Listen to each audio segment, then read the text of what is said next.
America senator bill హగెట్టి చేసిన తాజా comments కొత్త రాజకీయాలపై చర్చకు దారితీశాయి.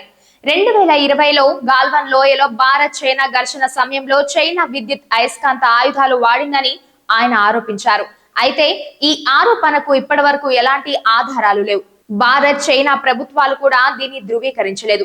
విశ్లేషకుల అభిప్రాయం ప్రకారం అమెరికా ఈ తరహా వ్యాఖ్యలతో భారత్ చైనా మధ్య గ్యాప్ పెంచి భారత్ ను తన వైపు మరింత దగ్గర చేసుకోవాలని చూస్తోంది. ఇండో పసిఫిక్ ప్రాంతంలో చైనా పెరుగుతున్న ప్రభావాన్ని ఎదుర్కోవడానికి భారత్ ను కీలక మిత్రుడిగా మార్చుకోవడమే అమెరికా వ్యూహమని భావిస్తున్నారు.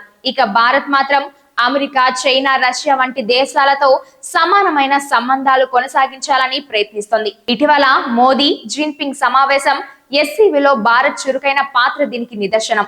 మొత్తానికి హగెట్టి వ్యాఖ్యలు కేవలం ఆరోపణలు మాత్రమే కాకుండా అమెరికా వ్యూహాన్ని చూపిస్తున్నాయి.